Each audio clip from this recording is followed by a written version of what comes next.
So, good morning guys. Another day. Day 4 namin ng heading kami ng papuntang Tansa Oasis.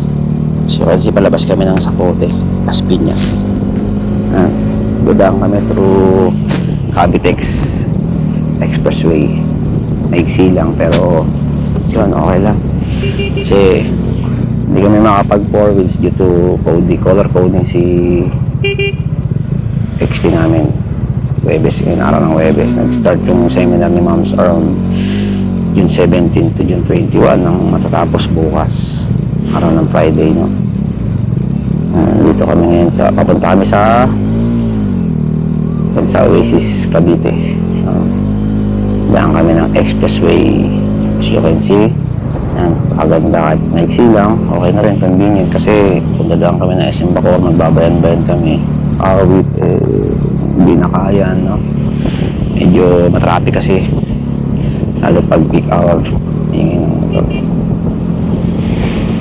yun. Anyway, day 4 namin, wala kami Monday. Sinasamahan ko siya kasi hindi niya kaya magmotor ng solo ride lang papuntang Tansa Oasis, Cavite, no? Tsaka yun, Philippine lap kasi ako. Kailangan ko magpalakas, no? I mean, driving skill ko para familiarize ko. Kasi 10 months ako nawala. Yan, kailangan kong kabisaduhin yung bawat traffic rules. Mga familiar ba, I mean. Kasi 10 months na mga daan, etc. Anyway, yan, day 4 ang seminar ng aking wife through the Department of Education Inclusive Education Program, no? 4th day na namin. Kasamahan ko siya. Bukas last day na. Yan, maglalatag lang ulo yan. Ayos na, try lang.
Yan. Good morning guys. June 20 nga po ngayon, no? Araw ng Huwebes. Yan, Thursday, June 20, 2024. Nandito kami ngayon sa Tansa Oasis, no? Kaapat na araw namin from Monday to Thursday ngayon, no? And walang ganong tao kasi may pasok yung iba. Yung nakaraang Monday, nag-holiday. Through Ibak ba yan? Basta, ng kapatid nating Muslim. Ayan, meron akong kwento. Hindi, joke lang. Yan, flex ko lang yung aking nabiling durian, no? Napakasarap, guys. 267 lang. No? My guys, sarap. Ano naman, no? 10 months ako nawala. Share ko lang, Yan. Bago ako tumulak papuntang Philippine Loop. Ang plano ko sa Philippine Loop ay... May pa, sorry. Plano ko sa Philippine Loop ay from Manila, Las Piñas, heading to Bicol. From that, nadaan ako ng bago mag-Bicol, nadaan ako ng bituang manok. Tapos, yan, palipad ng mga drone shots. Tapos maghanap ako ng pinakamurang beach or public beach, no? Doon ako magka-camping. May dala akong tent. Susubukan kong try kong hindi mag-accommodation ng baka mga hotel. Gusto ko mga ganun lang. Ako magluto, tapos sa tent lang ako na matutulog. Try ko maka-board ng Roro vessel through Pascat, no? From Matunog, Sorsogon to Allen Dapdap Port. Kahit basta mahalaga, muro lang. Gagamitin ko si Kawasaki City Bajaj. Si Dominar, iwan mo na sa bahay. Kasi si PCX, gagamitin na ng misis ko. Mga 1 month yung Philippine Loop, kasama na yung North Luzon. Labas pa yung except pa yung rest day ko kung sa side trip ako. Example, Boracay, Bohol, Masbate. Especially, Tawi-Tawi at saka isa, Patikul, Sulu at saka Basilan. Tatry ko yung tatlo na yun in God's perfect time. Ligtas naman, no? Alright. Babons. Baka naman pwede makahingi ng pabor or kahit pa-click yung notification bell button para lagi yung update. Like, share, and subscribe. Maraming salamat po sa aking mga subscriber, viewers, and most of all, kay Lord. Anyway, thank you so much. Ride safe, ingat po palagi. Ito, kilala nyo kung sinong magsasalita ng ganito. Baba, Yahoo, Iba! Idol, kunin ko. Sir, if you don't mind. Ano pong name? Name lang po, sir. Teacher Lloyd. Thank you po. Sir Alan? Papa, ayun ang kaway, para pag may vlog. Thank you. Makakikita yun.